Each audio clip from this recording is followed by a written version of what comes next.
Hello, this is PowerGameway12 here, and I just realized earlier today that my channel is now over 10 years old. I can hardly believe it either.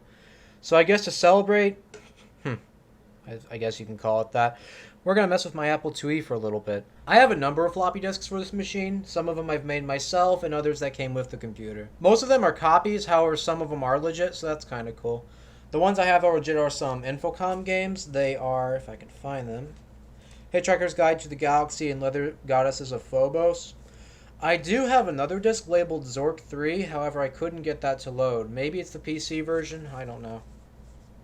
However, before actually getting to the floppy disks, I'm actually going to load some games via cassette tape. Well, kind of. You see, there's actually this really cool website out there called the Apple Game Server, and basically the whole idea of it is that this guy, or contributors, I'm not entirely sure, take games for the Apple II and boil them down to little WAV files that you can play on your computer and hook up the line out or headphone, whatever, from your computer into the cassette input of the Apple II and play the audio and it'll load the game that way. So it's pretty cool, meaning you don't have to have a disk drive to use your Apple II right away. You can just play games that way until you get them. I do have two floppy disk drives, but I still use this thing from time to time because I don't feel like writing disks for every single game.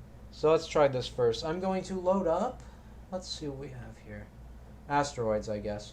So to load up anything from Apple II Game Server, cassette, or whatnot, you type load, like that, pauses, then go to the website and choose the game, and I'm going to use the hi-fi option, so I'll press play on the WAV file. Just did. And it'll only take a few seconds to load up because it uses some form of compression. Not entirely sure. It's compressed in a way where a regular audio cassette wouldn't be able to do it like this. See, only 9 seconds. The website does also have a lo-fi option. I guess you could put that on an audio cassette. Not entirely sure. And there we go. We got a game called The Asteroid Field. So, not real Atari asteroids, but alright. I have tried this before, I believe, and I remember it being decent. Okay, so let's start with the keyboard input. You press D to move left, F to move right, left arrow key to thrust, and the right arrow key to shoot. Space is hyperspace, and you press 0 to re-emerge. And I remember this being pretty difficult, especially with the keyboard. I bet it would be a little bit better with the paddle or the joystick. Jeez.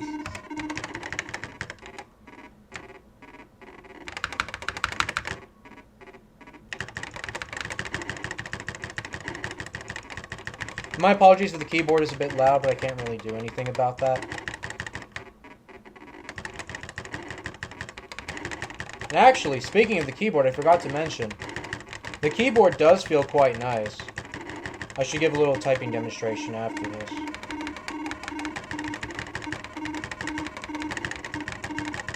I actually going to defeat this? Oh shit, I actually did.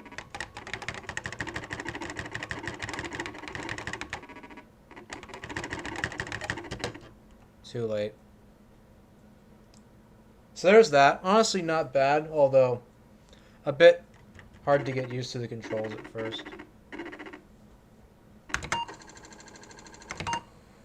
Okay, here's that quick typing demonstration I mentioned. I mean, you can just hear from when I was typing just then. The keyboard definitely has a very nice feel to it, in my opinion. There's a nice, satisfying feel to each of the keys. And the caps lock key has a kind of a cool thing where it actually locks in place, unlike most caps lock keys. Like, I also have an Amiga 500, and while that is a better computer than this, of course, the keyboard, in my opinion, definitely does not feel anywhere near as nice as this Apple IIe one. Okay, so now I'm going to load one more thing via the cassette port. Let's go back to the website, and let's see. I'm going to try Montezuma's Revenge, because I know that works with the keyboard. Okay, I just started it.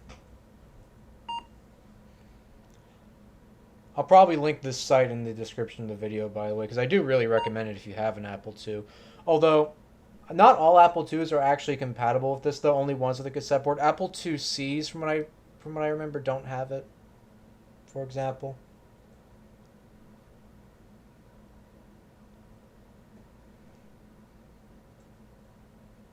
Let's load.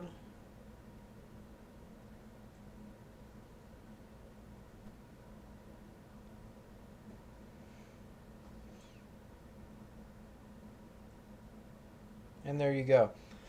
Okay, so this one, unlike the asteroid field, does actually let you redefine the keys, which is nice. However, there is a bit of a problem with this in the keyboard controls that I'll mention in a second.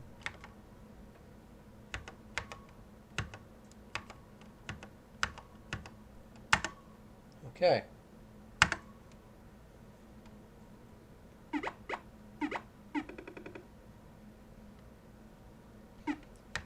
Go down. Select the key. And I guess this would be like a relatively safe place to try this. If I walk and press the jump key and then let go, I'm still holding the right movement key and it's still jumping. But if I let go of it, it stops. So from what I can tell, you can press up to 2 keys at the same time, but if you let go of the second key, it'll still do it it'll still register that while you're holding the first key, which kind of messes up games like this.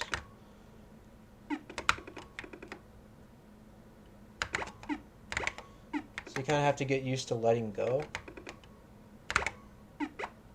Yep, see, it did it again.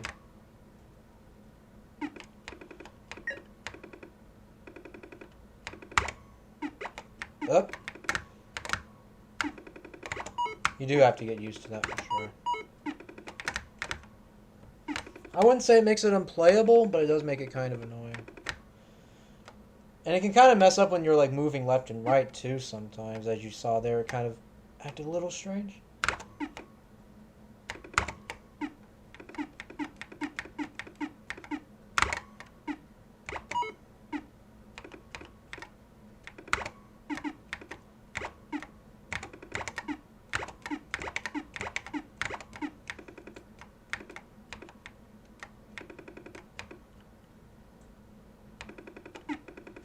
So I guess you have to go right.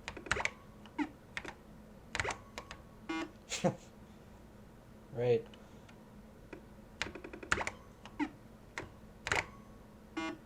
How do you do this?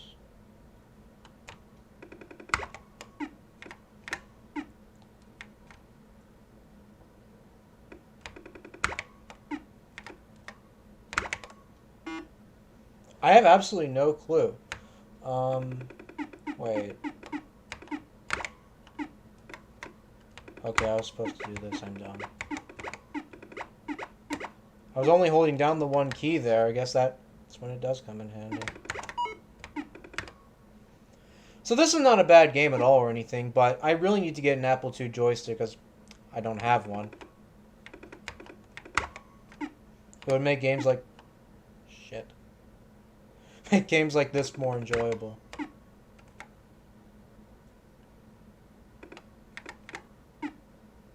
Well, guess that's enough of that. So now I'm going to actually mess with some floppy disk stuff. I actually have 2 floppy drives. One is labeled blank and the other one is labeled drive 2. They both work, however the drive 2 one is a lot noisier than the other. Maybe you'll get to hear that if I load DOS or something, which I might do later. First thing I'll load is Thexter, I guess. Because this actually, I forgot to mention, the cards I have in my Apple IIe from memory is the 64K 80 column RAM expansion. Super Serial card.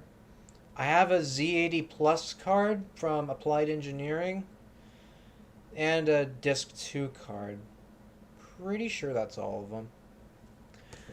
Anyway, let's load Thexter here. Put it in drive 1. You cannot boot from drive 2. And to load a floppy disk without resetting the computer, you can type PR number 6. Because the Disc 2 card is in slot 6 of the Apple II.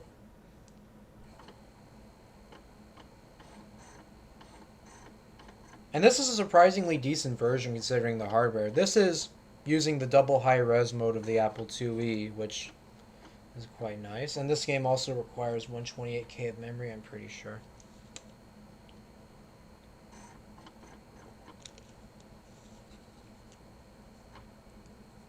hear the best version of Moonlight Sonata in the world.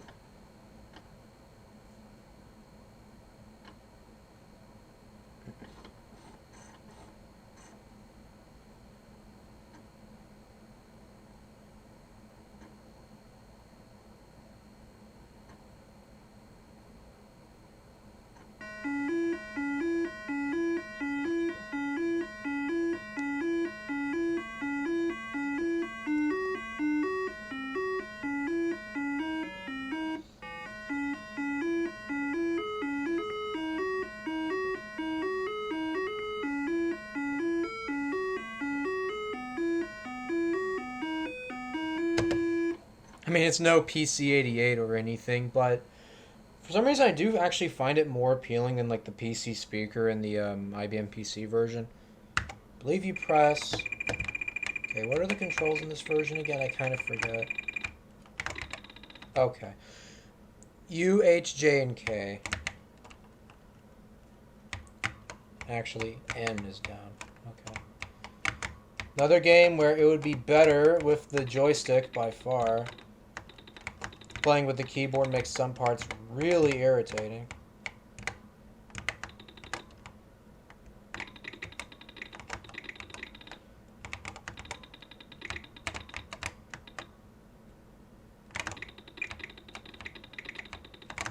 I'll try to complete this first stage, but it's not guaranteed at all. Yeah, the way this moves with the keyboard is kind of strange. You can just tap the key once and it kind of moves on a grid. It's kind of strange. But, in my opinion, graphically it's not bad. Especially considering the age of the hardware.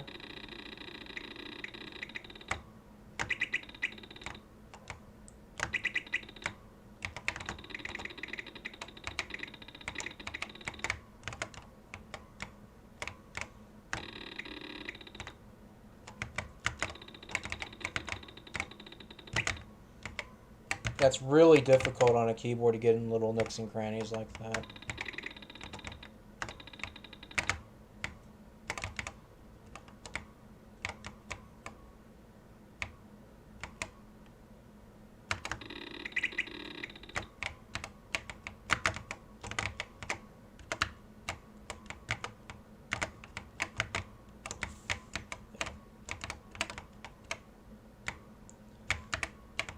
This is a bit of a problem. Come on. Oh. You press J in the middle to stop the movement?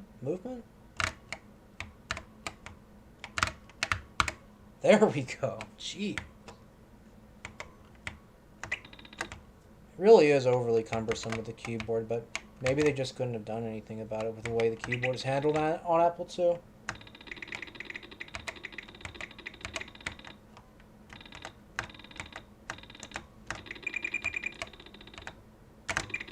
Some games are better than others when played with the keyboard, in my experience.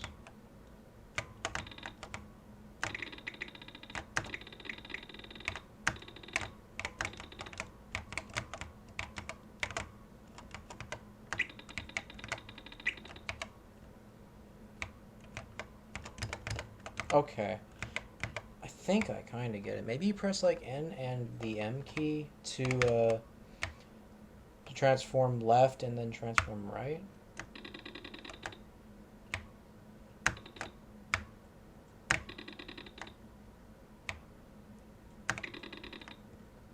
What about... I know like when I play this on the IBM PC, I can just fly up and down, but that doesn't seem to really be working here, at least with the keyboard.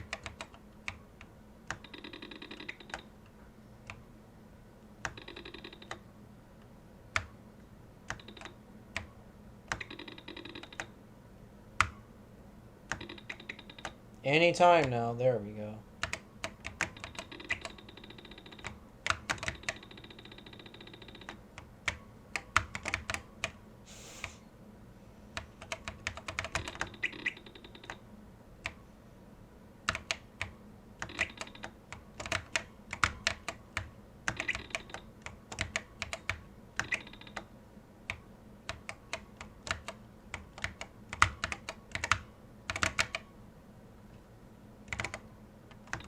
right there. Can we make it? I guess so. Insert side B, okay. Just to see the second level quickly. I'm not actually going to play it.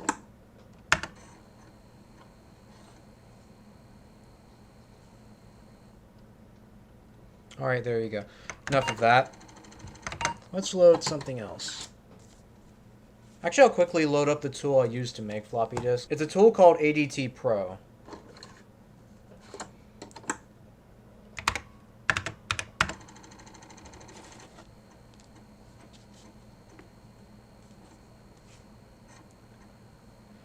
Now you can make disks using multiple methods. I'm assuming Ethernet is the fastest, serial second fastest, and audio by far the slowest. Unfortunately, the only way I have at the moment is audio. Even though I have a super serial card, I don't have a cable for it, so let me load this up. And the idea is the Apple IIe has the cassette in and cassette out on the back, and you connect those to the line in or headphone in on your computer and the mic input on your computer. And you have to load up some software in the computer as well. I believe it's available for both Windows and Mac, not sure about Linux. And you'd go up to receive here, and if this was actually all running and stuff, it would show a list of files, but obviously that's not happening here. So instead, let's flip the disk over for something pretty excellent.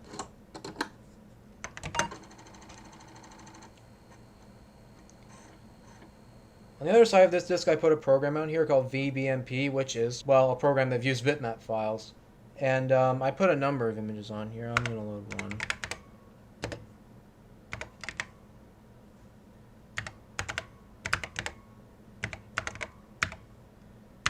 Some PC98 fans might recognize this image.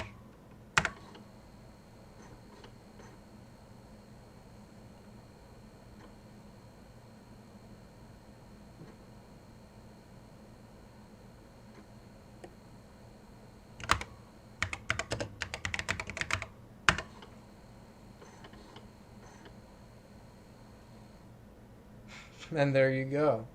I don't think this is the correct aspect ratio because of how the Apple II is, but still. Personally, I think it's quite novel to see your own photos being viewed on a computer this old. And I'm pretty sure this is using the double high-res mode, too. Alright, now. Let's load, without question, my favorite game on the Apple IIe. I put in a boot disk for this, that's why it's so special. Though, it actually just came to my mind, before I load the game up, PR number 3, if you type that, we'll put the Apple II into 80 columns mode. Yes. Okay, let's load the game now.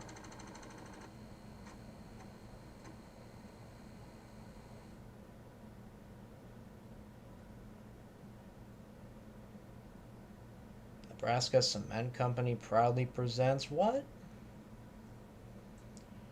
Prince of Persia. Oh, fuck yes. This here is the original version of the game. The much more famous IBM PC version of this is a port, not the original one. And even on the Apple II, I absolutely love this game. It's really good.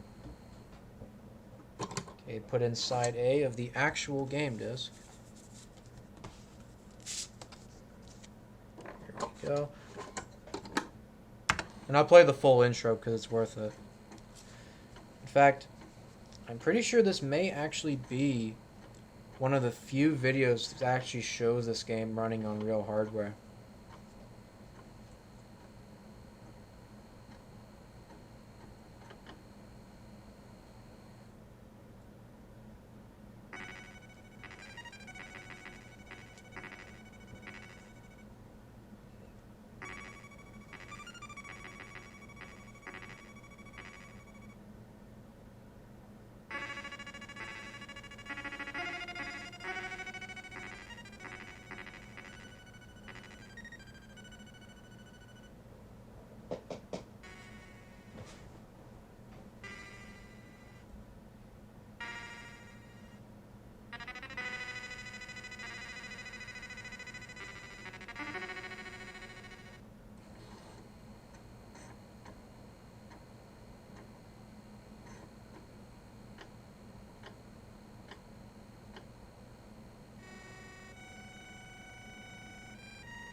That's really cool, in my opinion.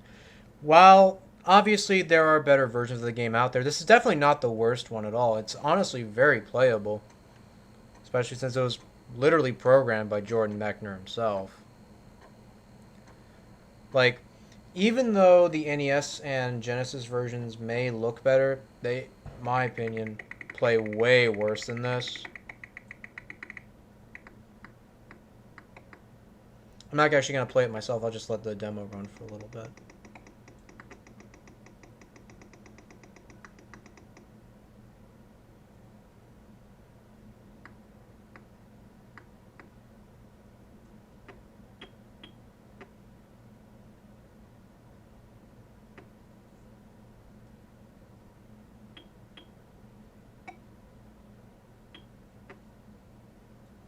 And again, I kind of find these sounds more appealing than like typical IBM PC speaker and noises, and PC98 honestly too. Because there are a number of PC98 games that are PC speaker only too. Alright. Let's look another Broderbund game. Now, I can't actually play this particular game because it does require a joystick, which I do not have, but I feel like it's worth showing just for the visuals alone. This right here, once I load it, is a game called Earhart. And in my opinion, it is one of the best looking games on the platform. The colors and animation are honestly fantastic for a machine of this age.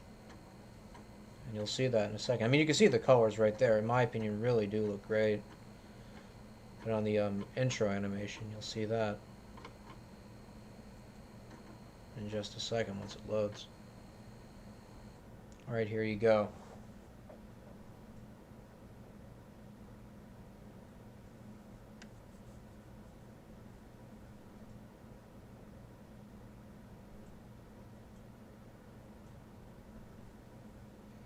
Pretty cool, right?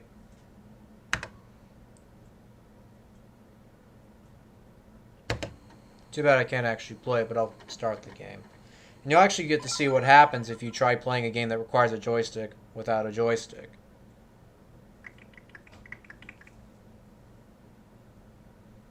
And as you can see, I'm just moving down to the right, and I can't do anything about it. I can actually shoot using the open Apple key, though.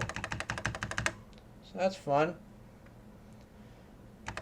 And even this, you can see, like, the water animation is very nice. Okay. I have another pretty impressive game called Elite, which is very famous on computers like the BBC Micro and stuff in UK.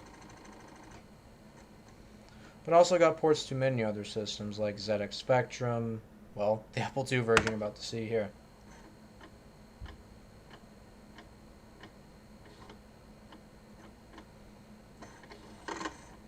Not sure how normal those sounds are. It's a little concerning. But the game itself does actually load.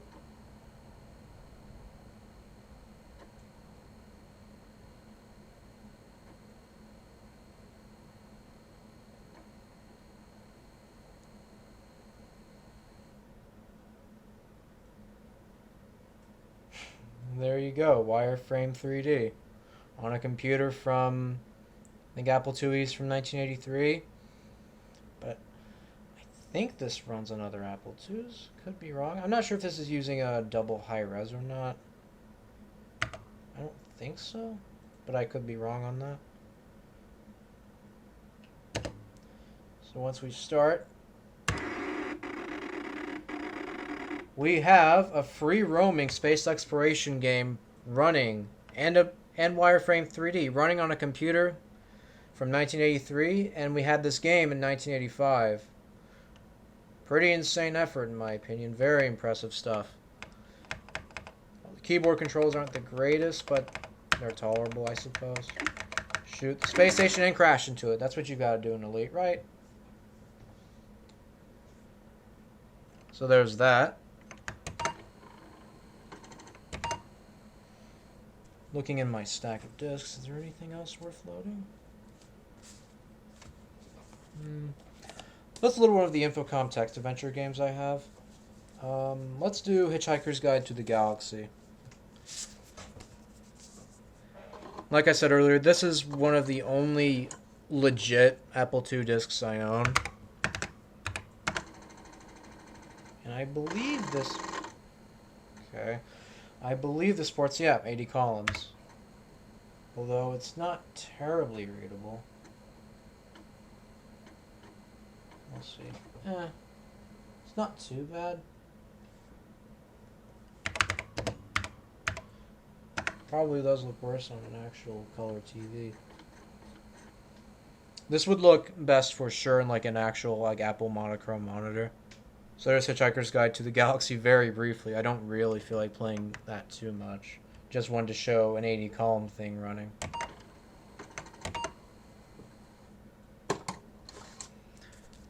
Actually, let's load DOS 3.3 here.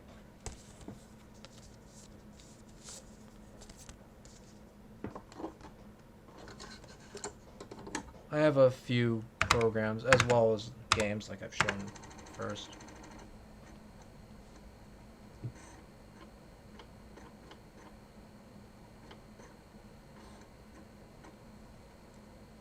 Be sure caps lock is down. That's very right, because if I type catalog with the caps lock up, it doesn't work.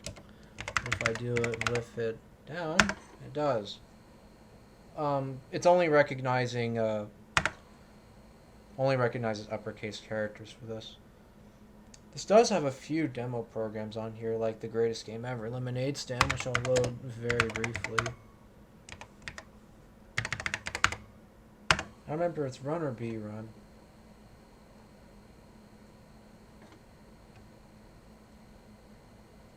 I think this is a basic file, so I think it is just run. Oh, hell yes. Some pretty epic music there.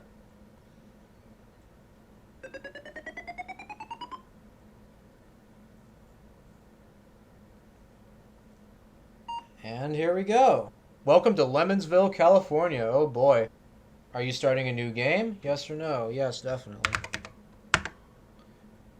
One person. To manage your lemonade stand, you will need to make these decisions every day. Excellent. Look at those graphics. And that sound. So how many glasses do I wish to make? Over 9,000, definitely. Great. Let's be reasonable. 4. Advertising signs. Let's do 20 of them. Oh, I'm not even fucking thinking. Advertising signs. Let's do 4 for each glass. Let's charge 9,000 cents. I don't want to be reasonable.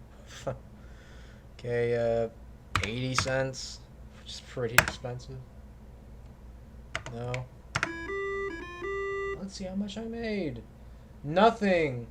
Fucking awesome. Okay. Let's not do that anymore. Actually, this gives me an opportunity to try the second disk drive.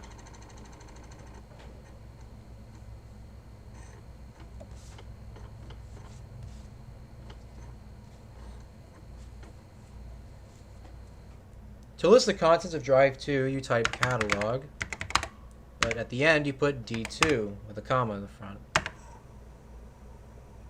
And there you go. You might be able to hear it is noisier for sure. Hello is kind of, that hello file you see at the top there is, from what I can tell, kind of equivalent to like autoexec.bat on IBM PC and PC98. If I run that, will it actually work with Vexter? Although it might mess up because it's expecting the game to be on drive 1, of course, but this is drive 2.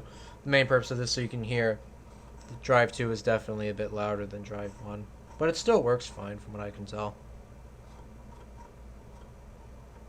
Is it gonna load? Honestly, I don't really care. So let's reset. Take both discs out. I'll show at least 2 more games. Okay. We have got Berzap. which is kind of a nice Berserk clone from what I remember.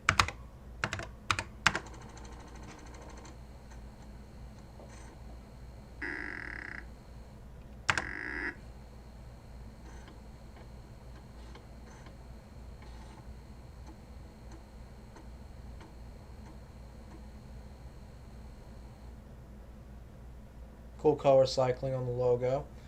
So let's change controls.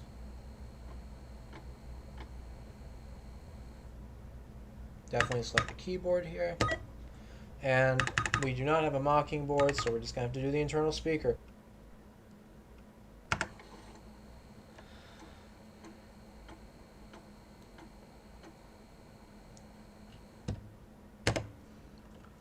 Okay, so in this game you use... If I can talk. Okay. G, J, Y, and N to move up, down, left, and right, and the minus key to shoot. As I stated earlier, this is a Berserk clone with some kind of interesting twists. There's a bunch of bonus sections and stuff, which maybe you'll see if I'm good enough. Oh, you can use the surrounding keys to do the diagonals. And again, this is a game that would be better with the joystick, but not unplayable with the keyboard, in my opinion. See how you have these intermission screens, which is not something Berserk would have had.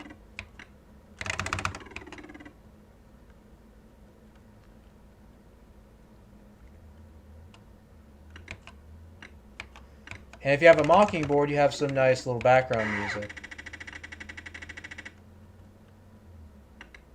Let's just leave that screen. I do want to at least get to one of the bonus things.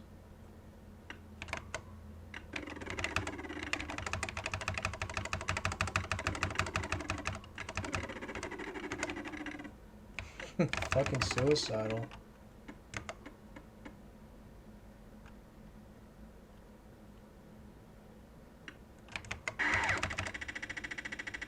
This is definitely not easy.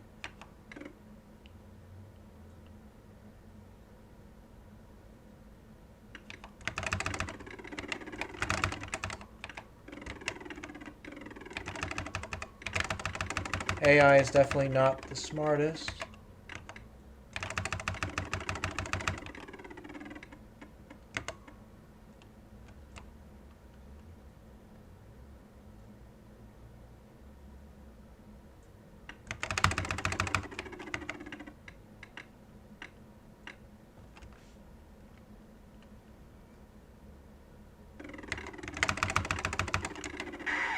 Okay, well, game over. Some of the bonus screens in that include like a Space Invaders inspired one, but that's all. Alright, on the other side of the disc that has Berzap on it, we have another game which I'm quite familiar with from my experience with Famicom multi-cards.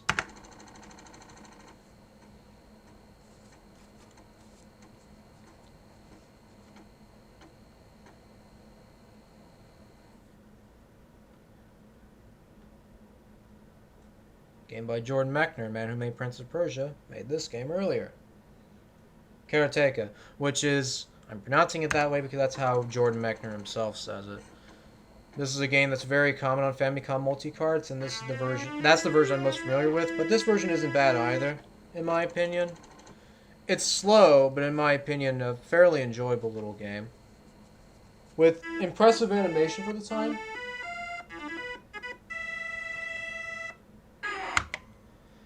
And this version, unlike the Famicom one, at least actually has 6 buttons for high, medium, and low punches and kicks. As I may be able to demonstrate. So perhaps you could argue the fighting in this version is more sophisticated than Famicom, because that only has 2 buttons while you're using 6 here on the keyboard. Not entirely sure how this works with the joystick on the Apple II version here.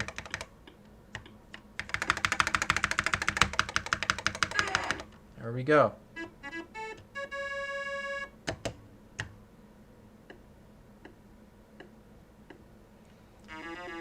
Use the left and right arrow keys to move left and right, and Q, A, Z, W, S, D to do the high, medium, and low punches and kicks, and space to get into the fighting stance and get out of the stance.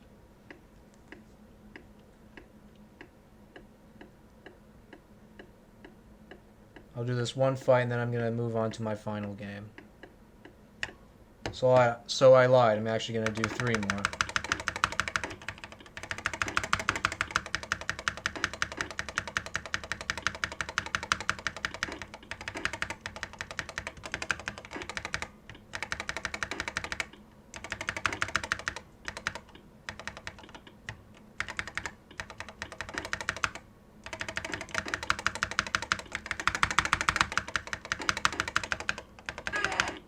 There you go. Okay, one more final game. And that is, if I can get the disc to it. Okay, here we go.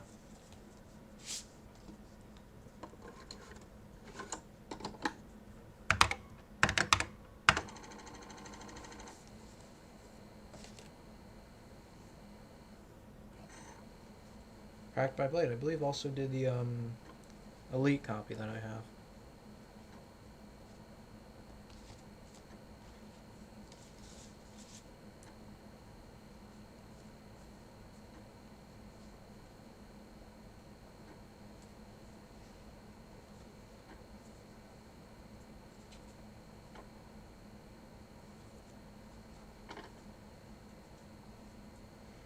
This one takes a little bit to load initially, but once you actually get into the game, it's not too bad from what I remember.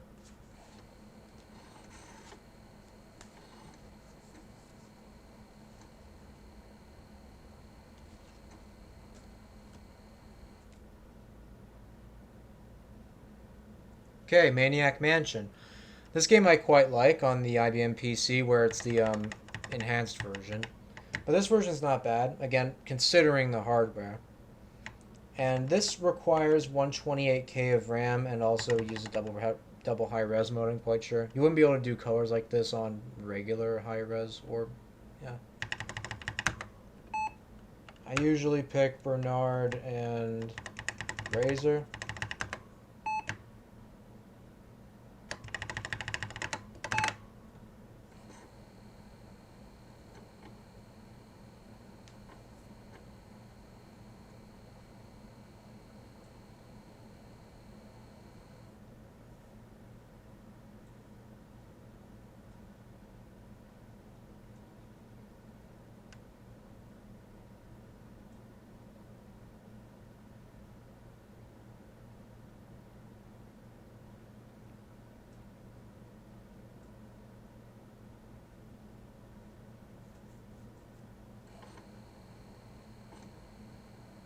Put it inside too.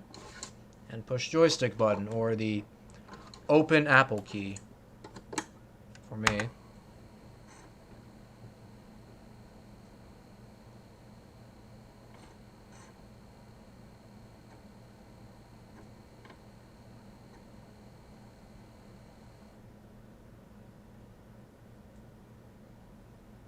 Let's see if I can actually skip this. Okay, it can. So, it's not as good as using a joystick or a mouse especially, but it works. Left, right, up, and down arrow keys move the cursor. And the open Apple key is the button. From what I remember though, sometimes it can be kind of awkward moving over to the next screen in this version. I'm not sure why. Maybe you'll get to see that. I'll end this whenever I get into the mansion. Okay. Let me just do it like that and see if it gives that issue. Yeah, see, it's not moving over. I don't know why it does this. It's pretty annoying. It seems like to avoid this from happening, you just have to kind of mash it like crazy. There, see?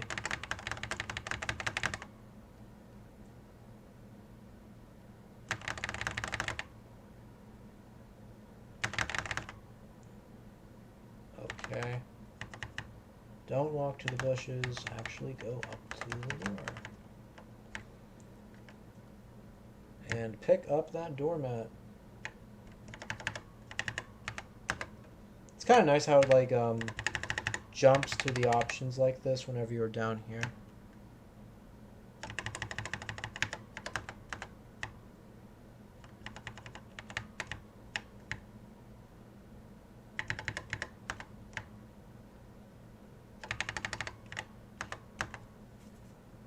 Okay.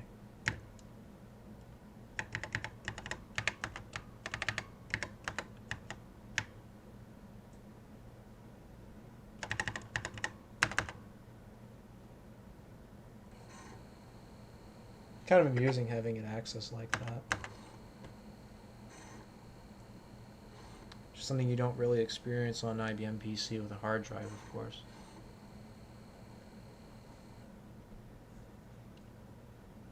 And there we go. A lot more basic in a way because you don't have like the clock animation and stuff, but it has its own charm. I want to do one more thing.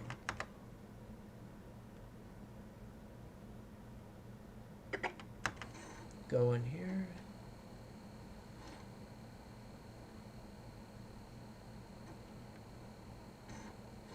And meet this nice woman that you're about to see.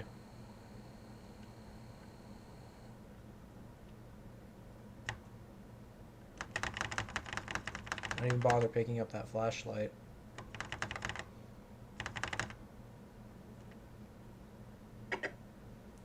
Kind of interesting. In the original versions here, the Edison's skin color is white, when in the enhanced version it's blue, I think.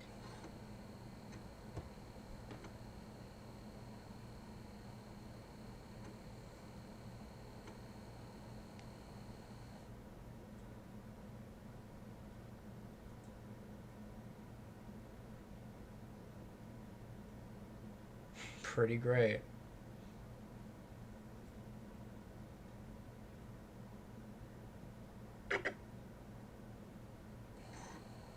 All right then. Okay. So I'm going to end this video off with two programs. And they are, if I can find them, here.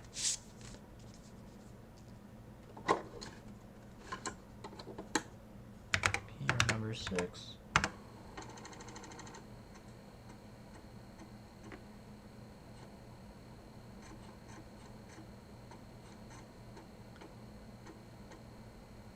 Dazzle Draw. I can't actually use this because this requires a joystick or mouse qualipad, that kind of thing, to actually draw. But you do at least get to see the cool double high-res artwork at the intro screen. Yeah, I can't do anything past this point. So, okay.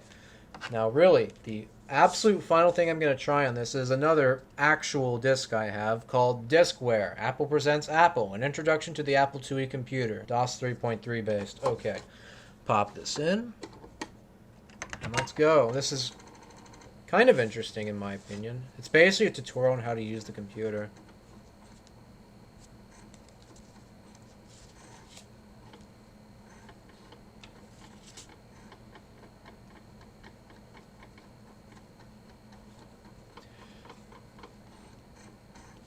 And it's kind of funny with it like describing all these really mundane things.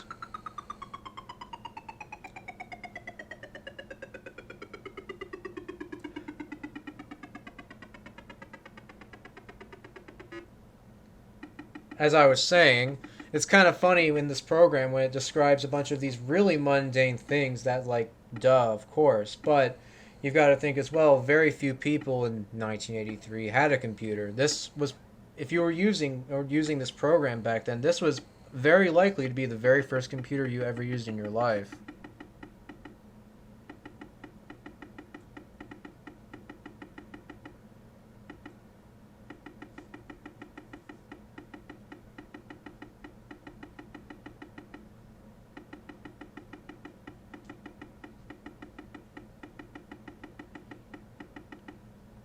Okay.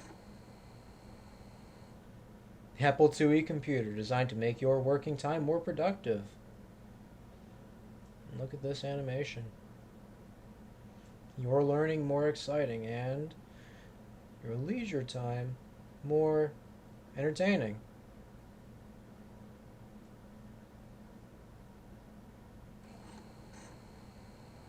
In the next few minutes, we'll show you a little of what this little... In the next few minutes, we'll show you a little of what this computer can do, but we'll need your help pressing some keys. It's quite easy, really. Just get comfortable while we move the keyboard up to the top of the screen. We'll ask you to find the first key. I see. This is like the first time someone popping this disc in would ever even use a keyboard, potentially, back then.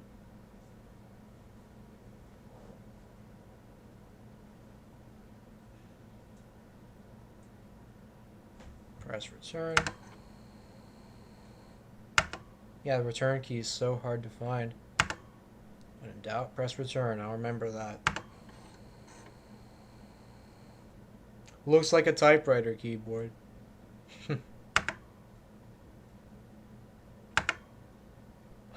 What happens if I say no? Oh. Okay. Oh, okay. Automatically repeat.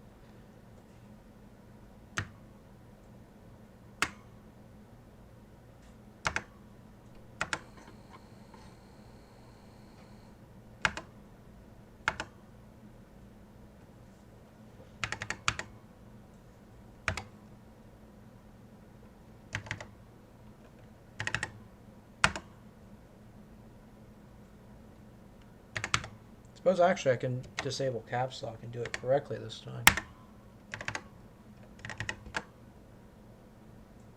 Got it right on the first try, no way. It's not difficult at all. Okay, so I've had enough of that. But yeah, that's my Apple IIe. Honestly, when I first got it, I was quite surprised how much I actually enjoyed using it. Well, I mean, of course, graphics, sound, all of that. It's nowhere near like Commodore 64 and stuff, but it definitely has its own charm, I think. So that's it for now. Thanks for watching.